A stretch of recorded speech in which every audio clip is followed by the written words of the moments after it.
महत्त्वाची बातमी आहे। बुलढाण्यातील शेगावमध्ये केस गळतीनंतर आता नख गळू पडत असल्याच्या तक्रारी आल्या। बोडगावमध्येच बोटांची नख चालल्याचा नागरिकांचा दावा आहे। बोंडगाव ग्रामस्थांमध्ये सध्या भीतीचं वातावरण पाहायला मिळत आहे। 2 महिन्यानंतर अद्यापही केस गळती संदर्भात ICMRचा अहवाल आलेला नाही आणि त्यामध्येच आता ही नवी तक्रार लोकांची आपण बघतो आणि या सगळ्या संदर्भात गणेश सोलंकी माझे सहकारी आपल्याला सविस्तर माहिती देतील। गणेश,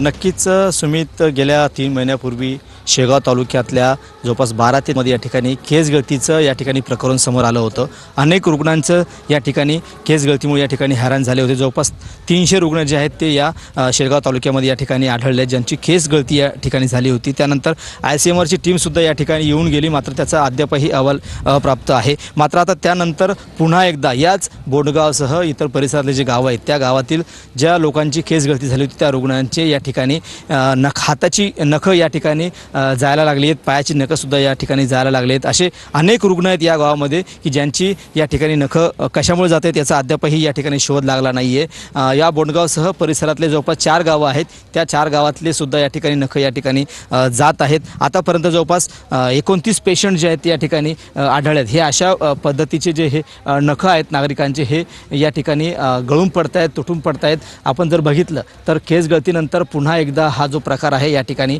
समोर आलेला आहे। त्यामुळे नागरिक जे आहेत ते भयभीत झालेले आहेत। आरोग्य पथक जे आहेत या ठिकाणी गावामध्ये ठाण मांडून आहे की कशामुळे नेमकं हे होतं हे त्याचा शोध लागत नाही आहे। अनेक रुग्णांची त्यांनी या ठिकाणी तपासणी केली आहे, अनेकांचे ब्लड सॅम्पल्स जे आहेत ते घेतलेले आहेत, मात्र अद्यापही त्याचा शोध लागला नाही। काही नागरिक आपल्या सोबत आहेत की ज्यांचे या संदर्भातला शोध देखील घेतला जाईल। धन्यवाद तुम्ही दिलेल्या सविस्तर माहितीसाठी।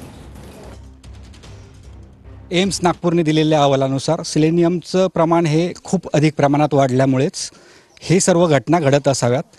कारण सेलेनियम टॉक्झिसिटीवर आतापर्यंत जे काय संशोधन झालेलं आहे त्यामध्ये केस गळती आणि नख गळती ही दोन्ही लक्षणं ही कॉमन असतात। हा आजार हा खूप अधिक गंभीर स्वरूपाचा असा नसून तात्पुरत्या स्वरूपात ही लक्षणं उद्भवतात आणि ज्या वेळेला आपल्या शरीरातील टॉक्झिसिटीचं प्रमाण कमी होणार त्यावेळेला हे सर्व लक्षणं रिव्हर्सिबल, म्हणजेच ज्याप्रमाणे आता केस आलेले आहेत लोकांना त्याप्रमाणेच ही नखसुद्धा परत येणार आहेत। आजी, काय सांगाल, काय तुमचे नख चालले म्हणतात?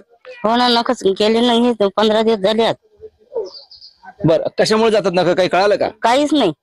त्याच्यात ठणक आहे, ताप येते, त्यानं जेवण नाही धकत। हे अशा पद्धतीनं ह्या आजीचे हे जे नख आहेत हे चाललेत, म्हणजे हे संपूर्ण जे बोटाचे नख हे अशा पद्धतीने या ठिकाणी गळून पडतायत। हो, आता नुकताच एक आठवडाभरापासून हा प्रकार चालू झाला। नुकताच 2 दिवस झाले लक्षात आलं की बा एकाने एक पेशंट असे आता पूर्ण जे गावाचे अगोदरचे बाधित कुटुंब होते त्यापैकी बऱ्याच कुटुंबामध्ये नख गळती हे